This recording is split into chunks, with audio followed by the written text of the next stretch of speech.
আসসালামু আলাইকুম। High dear students, আজকে আলোচনা করব পরিমাণগত রসায়নের গুরুত্বপূর্ণ একটা টপিকস, যার নাম হচ্ছে মিশ্রণের প্রকৃতি নির্ণয়। আর এই টপিকসটা তোমাদের বোর্ড পরীক্ষার জন্য খুবই ইম্পর্টেন্ট। তাহলে আসো এখন কুইশনে কিভাবে আসবে সেভাবে আমি বলতেছি। কুইশনে তোমাদেরকে একটা ক্ষারীয় যৌগ আর একটা অ্যাসিডীয় যৌগ দিয়ে দেওয়া থাকবে, আর সেগুলোর ঘনমাত্রা এবং আয়তনের মানটা দেওয়া থাকবে।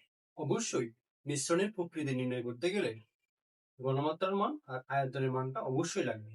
যদি ঘনমাত্রা কিংবা আয়তন এই দুইটা থেকে একটা মিসিং থাকে, তাহলে অবশ্যই এই দুইটা যেটা মিসিং থাকবে সেটাকে বের করার জন্য কুশনে একটা ক্লু দিয়ে দেওয়া থাকবে, আর তোমরা সেটাকে ইউজ করে যেটা মিসিং থাকবে ঘনমাত্রা কিংবা আয়তনের মান সেটাকে তোমরা কি করে ফেলবা, বের করে ফেলবা। আশা করি বুঝতে পারছো। এদিকে মনোযোগ দাও, তাহলে কিভাবে করবা। প্রথমে কোশ্চেনটা দেখো, আমি তোমাদের জন্য লিখে রাখছি। দেখো 25 ml 0.1 মোলার সালফিউরিক অ্যাসিড আর 65 ml 0.15 পটাশিয়াম হাইড্রোক্সাইড দুইটা পাত্রে রাখা হয়েছে, একটা এই পাত্র আর একটা হচ্ছে বি পাত্র। দেখো এটা হচ্ছে অ্যাসিডীয় যৌগ আর এটা হচ্ছে কি ক্ষারীয় যৌগ। এই মিশ্রণের প্রকৃতি নির্ণয়টা আমি তোমাদেরকে করাবো সমমূল প্রসেস। যদি সমমূল সম্পর্কে কিছু বলি, এটার ক্ষেত্রে হচ্ছে যেহেতু বলছে সমমূল, তার মানে হচ্ছে আমরা অ্যাসিডীয় যৌগ এবং ক্ষারীয় যৌগ এই দুইটা যৌগের ক্ষেত্রে ঘনমাত্রার মানটা আমরা একই রাখ, মানে 1 করে নিব, অথবা কি কি বলতেছি একই রাখ। ওকে ভাইয়া, তাহলে দিয়ে মনোযোগ দাও কিভাবে আমরা আগাবো। দেখো এখানে বলছে 25 ml 0.1 মোলার সালফিউরিক অ্যাসিড, তাহলে আমরা লিখবো প্রথমে আমাদের কাজটা হচ্ছে এগুলো কি ঘনমাত্রার মানটা একই করে নেওয়া। 25 ml 1 molar sulphuric acid equal 25 into, sorry 1 molar না, 0.1 মোলার ml 1 মোল সালফিউরিক অ্যাসিড। দেখো আমরা ঘনমাত্রার মানটাকে কত করে নিয়েছি, 1 করে নিয়েছি। এখানে লিখছি কত, 25 ইন্টু 0.1 ml। যদি এই দুটাকে আমরা গুণ করি 25 ইন্টু 0.1, তাহলে রেজাল্টটা আসে 2.5। তাহলে আমরা লিখতে পারি 2.5 ml 1 মোল সালফিউরিক অ্যাসিড। ওকে ভাইয়া, তাহলে এটা গেল আমাদের অ্যাসিডীয় যৌগের ক্ষেত্রে। এখন আমরা ক্ষারীয় যৌগের দিকে তাকাবো। দেখো ওখানে 65 ml 0.015 মোল পটাশিয়াম হাইড্রোক্সাইড। ওটা ক্ষেত্রে আমরা লিখতে পারি সেম একইভাবে লিখবো ভাইয়ারা, 65 ml 0.15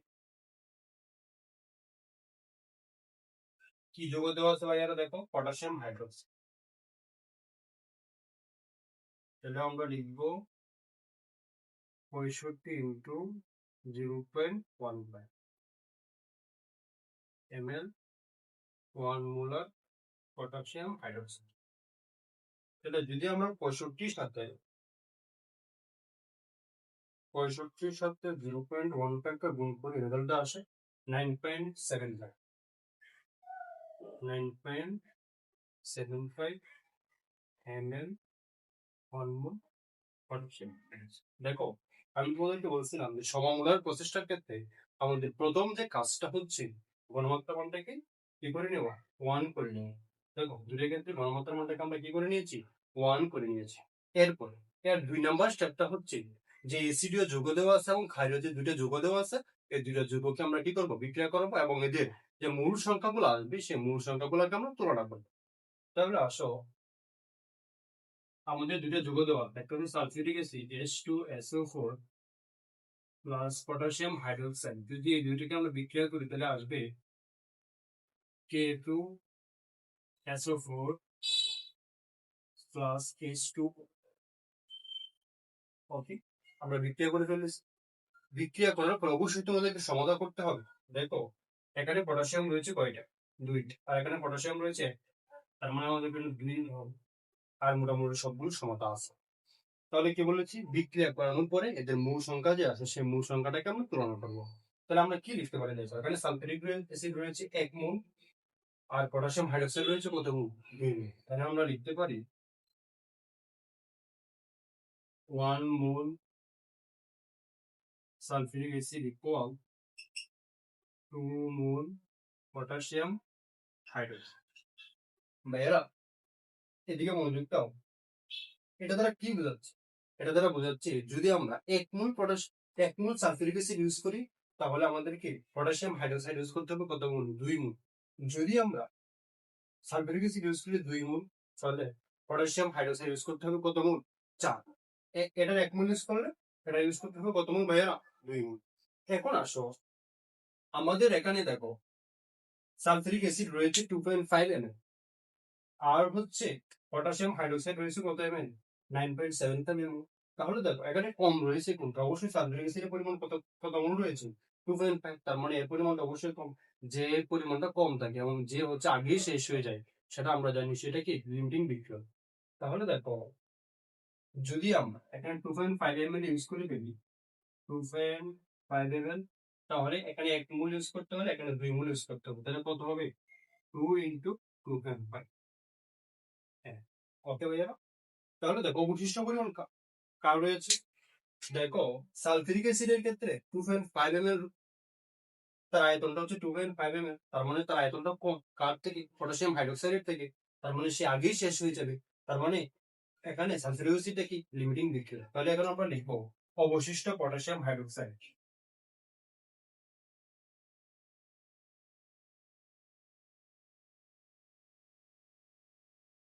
ইকুয়াল 9.75 ইন্টু হচ্ছে কত? 5। তাহলে এখান থেকে যদি বিয়োগ করো তার রেজাল্ট আমাদের কত আছে দেখো, -5, 4.7।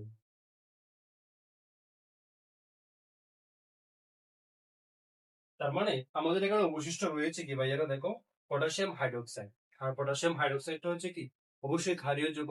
তার মানে আমরা বলতে পারি যে মিশ্রণের প্রকৃতিটা কি ক্ষারীয়। যদি এই কুশনটার ক্ষেত্রে অবশিষ্ট পরিমাণ থাকতো সালফিউরিক অ্যাসিড, তাহলে সালফিউরিক অ্যাসিডটা কি একটা অম্লীয় যৌগ, তাহলে বলতে পারতাম মিশ্রণের প্রকৃতিটা অম্লীয়। যেহেতু এখানে এই ফার্স্ট মেথডের ক্ষেত্রে আমাদের অবশিষ্ট পরিমাণ রয়েছে পটাশিয়াম হাইড্রোক্সাইড, তার মানে আমরা বলতে পারি এই যৌগটা হচ্ছে কি অবশ্যই ক্ষারীয়, মিশ্রণের প্রকৃতি ক্ষারীয়। আশা করি পারবে। 2 নম্বর ম্যাথটার দিকে আসো। 2 নম্বর ম্যাথটা একটু ভিন্নধর্মী ম্যাথ। এখানে দেখো 100 ml 0.1 মোল খালি করে গেছি। ঠিক তেমনি এখানে দেখো 100 ml 5 গ্রাম। আমি তোমাদেরকে বলছিলাম মিশ্রণের প্রকৃতি নির্ণয় করতে অবশ্যই আমাদের ঘনমাত্রা লাগবে এবং আয়তনের মানটা লাগবে। দেখো এই বি পাত্রের ক্ষেত্রে সোডিয়াম হাইড্রোক্সাইড রয়েছে কিন্তু সেখানে বল রয়েছে, আয়তন রয়েছে, ঘনমাত্রা নেই। তাহলে আমাদেরকে যে কোনো মূল্যে ঘনমাত্রা মানটা বের করে নিতে হবে। ওকে ভাইয়া? তাহলে আমাদের প্রথম কাজ হচ্ছে এই 2 নম্বর ম্যাটার ক্ষেত্রে ঘনমাত্রার মানটা বের করে নেওয়া। তাহলে আমরা প্রথমে ঘনমাত্রার মানটা বের করে নেব। আশা করি তোমরা এটা তুলে ফেলছো। আমি উপর থেকে মুছে দিচ্ছি।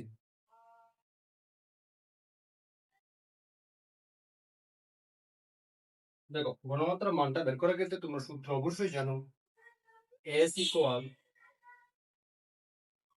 1000 W/m। দেখো 1000, আর আমাদের এখানে দ্রব্যের মানটা দেওয়া আছে ভাইয়া 5 গ্রাম। 5, আয়তনের মানটা দেওয়া আছে 100 ml ইন্টু বি। আমরা জানি সোডিয়াম হাইড্রোক্সাইডের ক্ষেত্রে আণবিক ভর কত ভাইয়েরা? 40। তার মানে 40। এটা হচ্ছে ভরের মান 5 গ্রাম। এটা হচ্ছে বি আয়তন, আর এটা হচ্ছে কি 40 এম এর মান, মানে হচ্ছে আণবিক ভরের মান। যদি আমরা এটাকে ক্যালকুলেশন করি তাহলে দেখো কত আসে মানটা, ঘনমাত্রার মানটা 1000 ইন্টু 5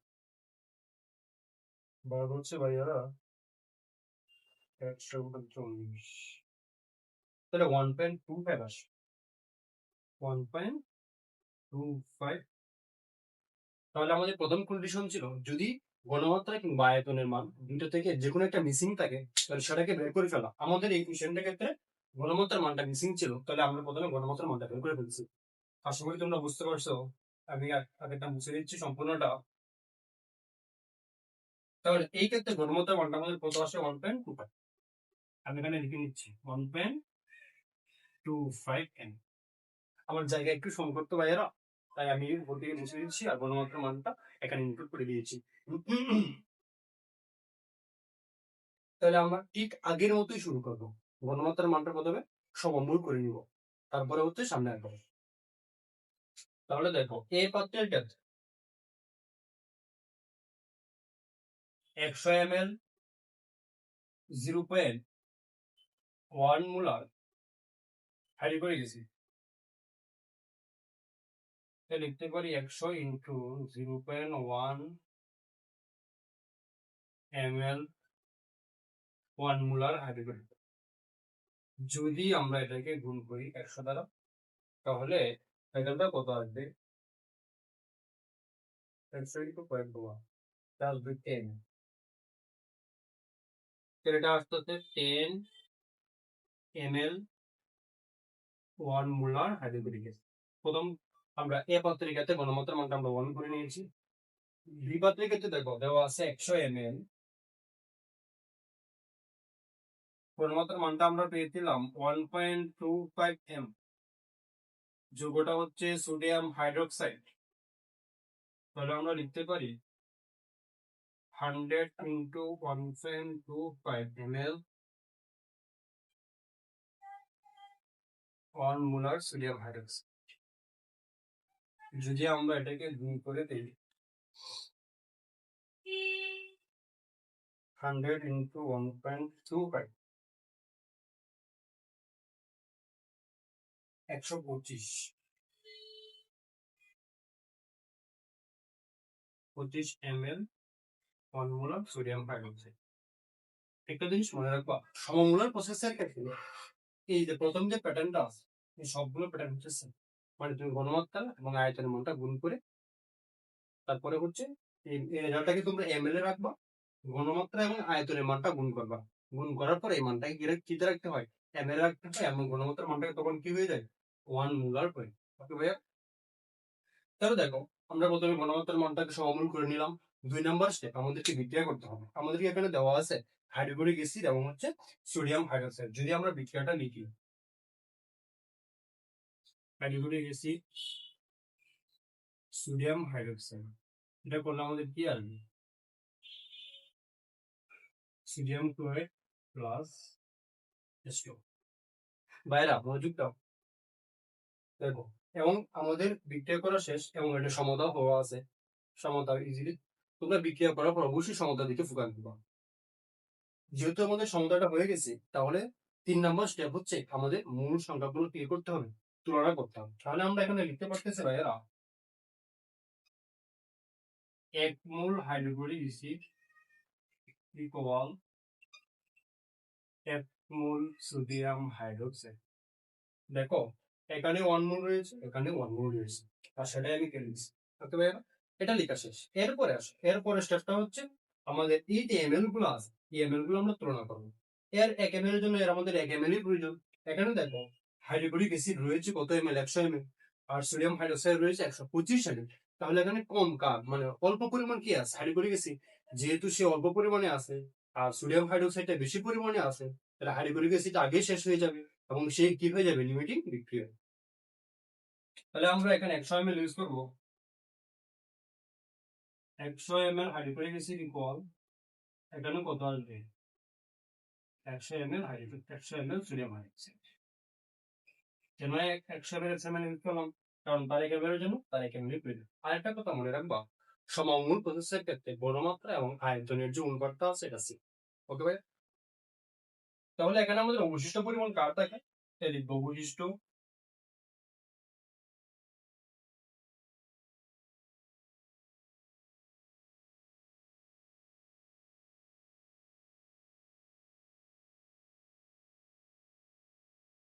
অবশিষ্ট থাকে কি? Sodium hydroxide. কতটুকু থাকে? 125 মাইনাস 100। তার মানে তাকে আমাদের 25 ml সোডিয়াম হাইড্রোক্সাইড। দেখো এই যৌগের ক্ষেত্রেও এই 2 নাম্বার যে ম্যাটটা করতেছিলাম, এটার ক্ষেত্রে অবশিষ্ট পরিমাণ কি রয়েছে? Sodium hydroxide. সোডিয়াম হাইড্রোক্সাইড কি যৌগ? অবশ্যই একটা ক্ষারীয় যৌগ। তাহলে আমরা বলতে পারি যে এই এইটার মিশ্রণের প্রকৃতি কি ভাইয়েরা? অবশ্যই ক্ষারীয়। আশা করি বুঝতে পারছো। তাহলে এই ম্যাথগুলোর দিকে একটু ফোকাস দেবা, ইজিলি করতে পারো। ওকে ভাইয়া?